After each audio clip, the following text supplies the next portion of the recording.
Howdy SEO Moz fans, welcome to another edition of Whiteboard Friday. Last week we had a little bit of a mix-up. So what happened is we used Livestream to film a live version of Whiteboard Friday. Lasted an hour long, was tons of fun, was super awesome. But unfortunately, due to an issue with Livestream, who we normally like, but just had this weird error that we eventually reproduced even though we tested it beforehand, didn't keep and capture the video content. And so here is Whiteboard Friday. Keyword targeting gets tough all over again. And just for those of you who are wondering and worried, in the future, live Whiteboard Fridays will always be followed up by a recording of that. So we might end up actually doing them Thursday night, so you can watch Thursday after work live and tweet at us, and then Friday morning, video will be right there. In fact, Thursday night, the video should be right there. So with that said, let's go talk about when keyword targeting gets tough. So one of the first issues I wanted to address is when we've got multiple keywords on a single page. And a lot of people worry, they sort of say, well, I know that I'm trying to target a bunch of different keywords. I don't know whether I should have an individual page for each one, or maybe I should have one page that targets a lot of them. How should I spread things out? What do I do with plurals? What do I do with synonyms or variations? And I think a really good rule of thumb here is to keep in mind a few things. Number one, the intent of the users. If what users are going to find on the page is useful to those people, and there's 3 or 4 or 5 keywords that all make sense, there's plural variations, there's synonyms, etc., and that content makes sense for those users, one page is usually a best practice.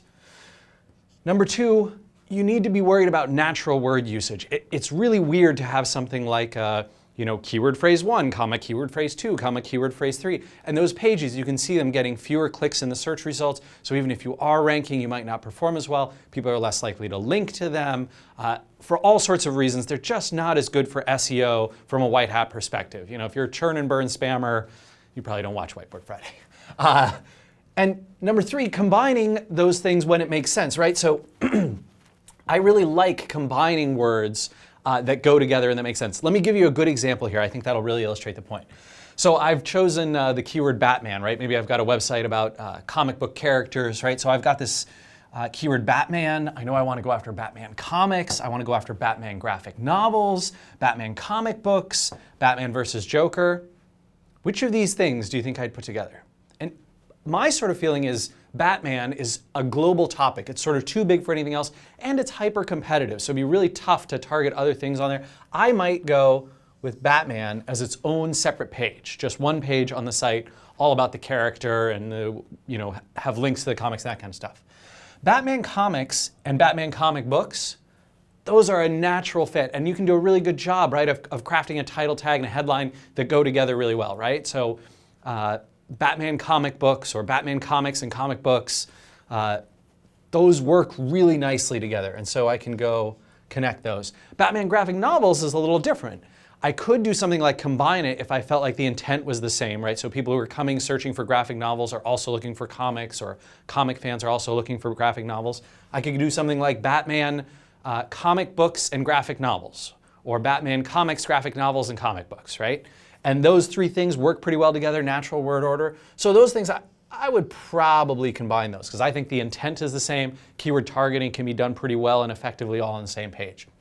Remember too that it's not just about the keyword targeting, it's about the links pointing to the page. If you got lots of links pointing to one page, you want to leverage the power and importance of that page on the link graph to be able to get it to rank for many things. So there's good reasons to try and combine stuff. And then finally, Batman versus Joker, that's its own thing. Right? That's probably its own comic book, own series. Maybe it's a movie from the 60s, I'm not sure. But Batman vs. Joker gets his own page. So in the second piece, internal and external linking, what we want to think about is, well, I'm worried about these issues of where I should link to different pages and how to do it. And actually the web has given us a really good methodology to think about this, and it's sort of the breadcrumb methodology. And that follows a category-like structure that search engines love and that humans are very used to. So users are going to have a good time with it as well. So makes sense, right? We got our Batman page that I created. We've got our Batman comics and graphic novels page, and then our Batman versus Joker comic. And obviously we'd have lots of detail pages and subcategory pages potentially under these. But the way to think about this is in breadcrumb format. So on this Batman versus Joker comic page, I'd have a breadcrumb that looks like this. Batman, Batman comics, Batman versus Joker, right? And those links, Batman is going to point back to this topic. Batman comics and graphic novels, going to point to that one, right? And this one's going to link up, and this one's going to link down, and this one's going to link one level down. So you can see that that level structure creates a really nice, easy to follow thing for search engines. They know, aha, someone's looking for the broad Batman topic, that's my page. Someone's looking for Batman comics or Batman graphic novels, that's the guy. Someone's looking for Batman versus Joker comic, this is my guy. And you can see a lot of confusion sometimes. SEOs will comment like, geez, this page is ranking great for this keyword, but it's not the page I wanted to rank for. And this kind of structure can help with that. But there's also some cool advanced techniques and advanced strategies that we can talk about to solve particular issues. Some of these are pretty sweet.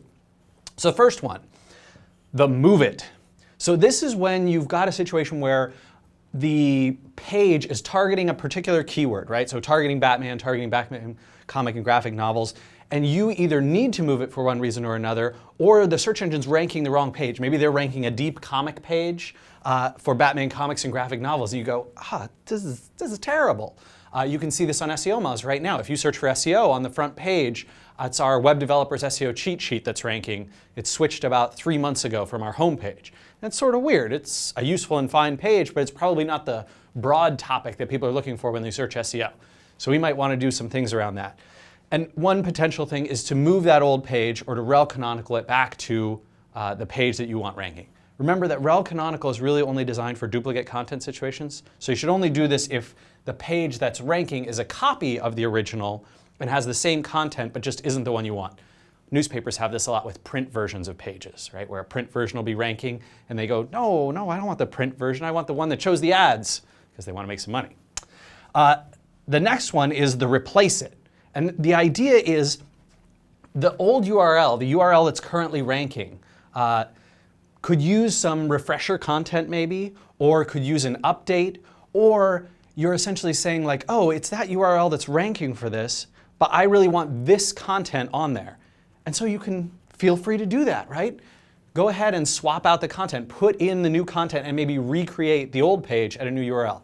Let me give you a good example of this one. So every year, or every couple of years for the past few, we've done our search ranking factors, right?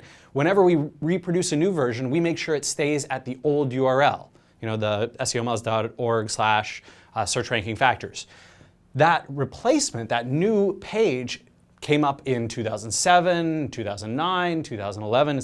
A new one's coming again, right? And we're essentially just replacing that content, and the old one is going to live at another location. It's going to live at search ranking factors /2005, right? So by doing that, we make sure that all the links that we're pointing into this continue to point into this. It ranks where it used to, and it's earning new links to that same old URL. Great tactic here. Final one is the consolidation system. And this is really when you've got content that you are potentially moving onto the page, but you want to be able to directly point people to it. And yet you think search engines are really going to appreciate having all of that in one place. And this is a great time to use the internal or named anchors, right? The hashtag. So for example, if I say, oh, today I have a Batman comic page, a Batman comic books page, a Batman comics page, and a Batman graphic novels page, those should really all be one. I might think about having different sections, right, that talk about the comics themselves, right, and the history of them, etc., current comic books that are available, graphic novels, and all of those on the same page. But if a user is interested in just the graphic novels, they can still link and drop to exactly this section on that page. All right, so hopefully, given these strategies and what we talked about today, your keyword targeting can dramatically improve. And you can have these best practices to go forward with. I'm looking forward to some comments about this, and I apologize again for the live version not going up. Hopefully this will help out. So take care, everyone. We'll see you again next week for another edition of Whiteboard Friday.